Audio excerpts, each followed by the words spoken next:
नमस्कार दोस्तों, आप देख रहे हैं पेपर एनालिसिस यूट्यूब के माध्यम से। दोस्तों बात करते हैं आरबीएससी 10वीं बोर्ड परीक्षा पेपर 2025 हिंदी का पेपर के बारे में बात करते हैं। ऐसा ही पेपर आएगा जो आपको बता रहे हैं 12 मार्च का ये पेपर होने वाला। सभी प्रश्नों के आंसर की हम आपको बताने वाला हूँ। नोटबुक साथ में रखना दोस्तों। बात करते हैं पेपर के बारे में, कैसे कैसे क्वेश्चन आपको पूछे जाते हैं। दोस्तों ये रहा आपका पेपर, कक्षा 10 है और हिंदी। तो बात करते हैं क्वेश्चन के बारे में, कैसे कैसे क्वेश्चन आपको पूछे जाते हैं। तो कैसे कैसे क्वेश्चन पूछ जाती है आपको, मैं आपको बता रहा हूँ। पहले क्वेश्चन में आपको जैसे मान लो ये क्वेश्चन है आपका कि निम्नलिखित बहुविकल्पात्मक प्रश्नों के उत्तर अपनी पुस्तिका में लिखना है। तो पहला प्रश्न है कि प्रश्न शब्द का भाववाचक संज्ञा शब्द है। तो बेटा जी पहला में राइट आंसर आपका सही हो जाएगा। क्या हो जाएगा? प्रसन्नता। उसके बाद हम बात करते हैं 2 नंबर क्वेश्चन में कि स्वागत में संधि विचार सु प्लस आगत,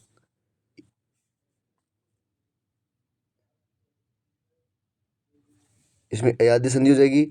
दूसरा नंबर में पढ़कर शब्द में प्रयुक्त प्रत्यय है। तो 2 में क्या आ जाएगा? ए हो जाएगा।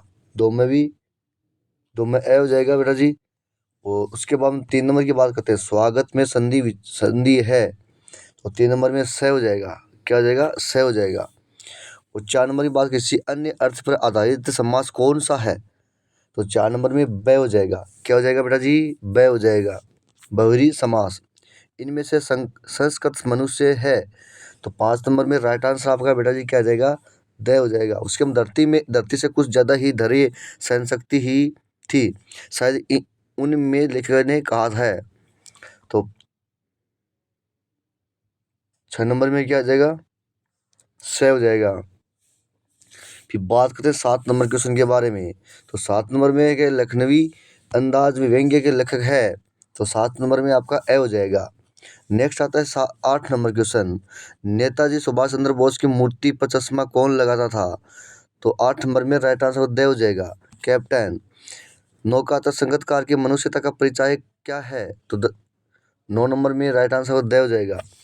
10 नंबर के उत्सव कविता में कवि किसका आह्वान कर रहा है? तो 10 नंबर राइट आंसर आपका ए हो जाएगा। नेक्स्ट आता है 11 नंबर क्वेश्चन। परशुराम ने लक्ष्मण को काल के वश बताया क्योंकि? तो 11 नंबर ब हो जाएगा। नेक्स्ट आता है 12 नंबर की, योग संदेश को गोपियों की किसकी संज्ञा दी है? तो 12 नंबर में द हो जाएगा। नेक्स्ट 13, लेखक ने मैं क्यों लिखता हूँ पाठ में किस देश की यात्रा का वर्णन किया है? तो 13 नंबर में आपका ए हो जाएगा। क्या हो जाएगा? ए हो जाएगा। 14 नंबर की बात को, बूढ़वा बेईमानी मांगे करेला का चोखा कहकर बच्चों ने किसको चिढ़ाया था? तो 14 नंबर में स हो जाएगा। नेक्स्ट आता है 15 नंबर क्वेश्चन। तो 15 नंबर में युमथांग घाटी की क्या विशेषता है? तो 15 नंबर में राइट आंसर आपका ब हो जाएगा। उसके बाद हम बात करते हैं 2 नंबर क्वेश्चन के बारे में। पहला प्रश्न है कि प्रश्न का बोध कराने वाले सर्वनाम शब्दों की सर्वनाम कहते हैं। कौन सा सर्वनाम कहते हैं? प्रश्नवाचकपन। ठीक है, प्रश्नवाचक सर्वनाम कहते हैं। तो पहले में क्या आएगा? प्रश्नवाचक। दूसरा क्या है? गुण, दशा, रंग आदि का बोध कराने वाले विशेषण कहलाते हैं। कौन सा? गुणवाचक विशेषण कहलाते हैं। दूसरा में क्या आएगा? गुणवाचक आएगा। तीसरा कि जिन अव्यय शब्दों के हर्ष, विषाद, शोक, विस्मय, आश्चर्य, घृणा, भय, क्रोध आदि इत्यादि मन के भावों को प्रकट किया जाता है उन्हें कौन से अव्यय कहते हैं? विस्मयादि बोधक कहते हैं। क्या कहते हैं? विस्मयादि बोधक कहते हैं। चौथा है चीर स्थायी शब्द में उपसर्ग का प्रयोग हुआ है। चीर, ठीक है, छोटा चीर वाला आएगा। ठीक है। उसके बाद बात करते हैं 3 नंबर क्वेश्चन में। अपठित गद्यांश को पढ़कर पूछे गए प्रश्नों की अपनी उत्तर पुस्तिका में आपको लिखना है। ठीक है, तो इसमें आपको 1 से 6 तक क्वेश्चन दे रखे। पहले तो आप उसको गद्यांश को तरीके से पढ़ लेना। उसके बाद नीचे दिए गए प्रश्नों को आपको उत्तर आपको देने हैं। जो भी ये जितने भी क्वेश्चन है आपके सामने हैं, इन सभी का आंसर की आपको मैं एक साथ बताने वाला हूँ। तो बात करते हैं इनके आंसर के बारे में। दोस्तों ये रहे उनके आंसर के बारे में। तो पहले का जो एबीसीडी वाले क्वेश्चन थे ना, उनके आंसर आपको यहाँ पे देखने को मिलेगा। यहाँ पर देख सकते हो। दूसरे का जो रिक्त स्थानों की पूर्ति वाले क्वेश्चन थे, तो वह यहाँ पे आप देख सकते हो। उसके बाद 3 नंबर की बात कर रहे थे अपन, तो 3 नंबर का आंसर आपको यहाँ पे देखने को मिलेगा। ठीक है, 6 क्वेश्चन थे। तो पहला यहाँ है, दूसरा यहाँ उत्तर है, तीसरा ये है, उसके बाद में चौथा यहाँ पे है, उसके बाद में 5 का ये है और 6 का यह है। उसके बाद बात करते हैं नेक्स्ट क्वेश्चन के बारे में।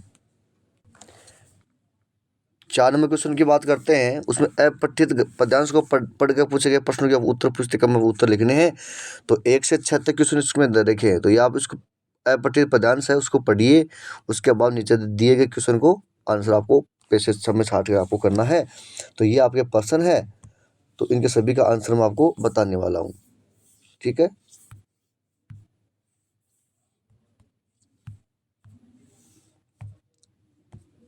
ये जितने भी क्वेश्चन है आपके सबके आंसर मैं एक साथ आपको बताने वाला हूँ। तो बात करते हैं इनके आंसर के बारे में।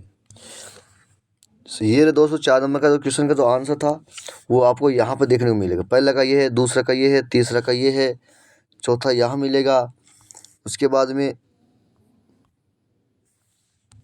5 का ये है और 6 का यहाँ पे देखने को मिलेगा। उसके बाद बात करते हैं नेक्स्ट क्वेश्चन के बारे में।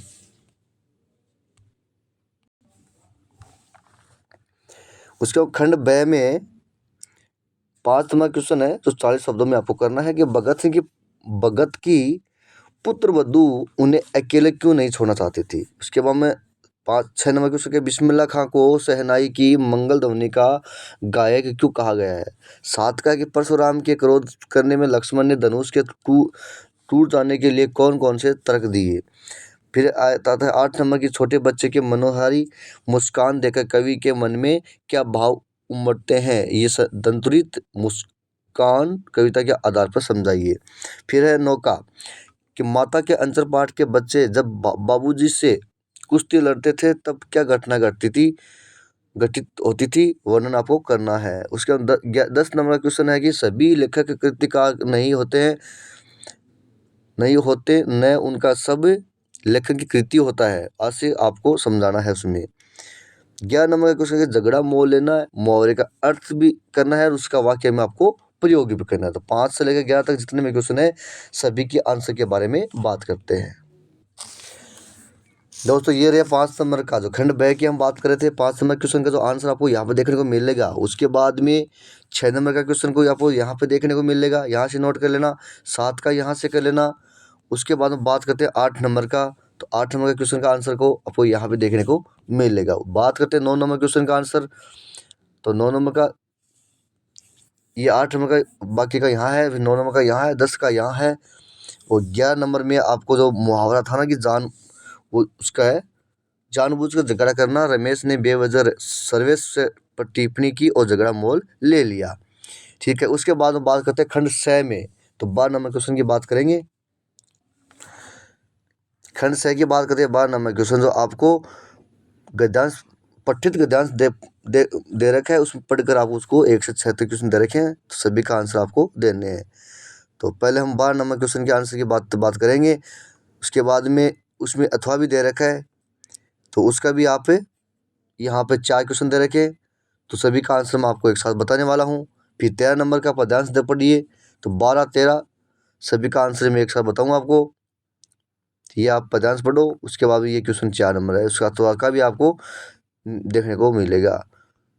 फिर 14 नंबर क्वेश्चन की बात करते हैं, तो 14 नंबर में है कि खेती बाड़ी के जुड़े गृहस्थ बाल गोविंद भगत अपनी किन चारित्रिक विशेषताओं के कारण साधु कहलाते थे। उत्तर सीमा 60 से 80 शब्दों में आपको लिखना है। अथवा भी दे रखा है, तो अथवा वाला भी कि महज के प्रति मजहब के प्रति समर्पित बिस्मिल्लाह काशी के बाहर होने पर बाबा विश्वनाथ के प्रति अपनी श्रद्धा किस प्रकार व्यक्त करते थे। इस प्रकार 15 नंबर क्वेश्चन है कि क्या कवि निराला की कविता अट नहीं रही है, इससे आपको कोई प्रेरणा मिलती है, आपका मत लिखना है 60 शब्दों में, 60-80 शब्दों में लिखना है।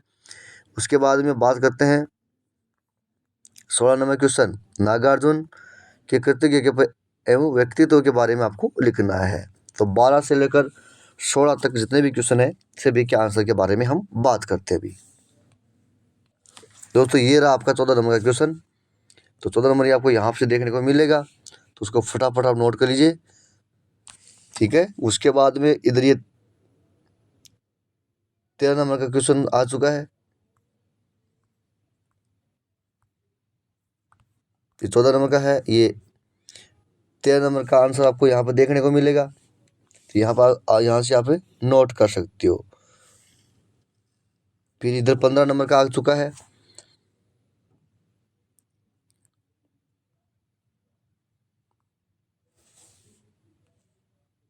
उसके बाद हम बात करते हैं नेक्स्ट क्वेश्चन के बारे में।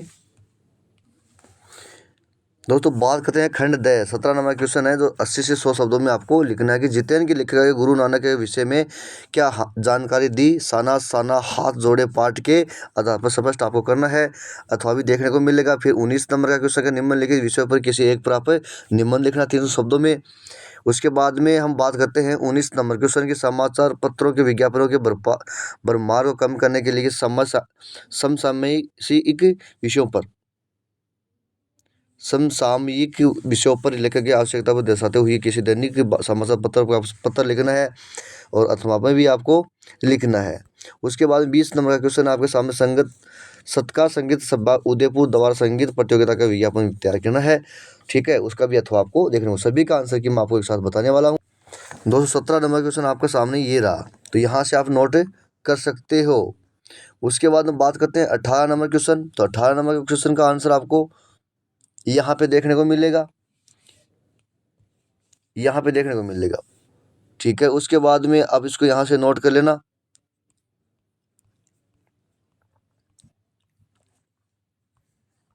फिर 19 नंबर को आपको इस तरीके से आपको ये पत्र लिखना है।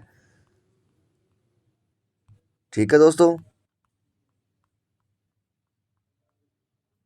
पेपर पूरा हो चुका है। लाइक शेयर कमेंट सब्सक्राइब जरूर करें। धन्यवाद।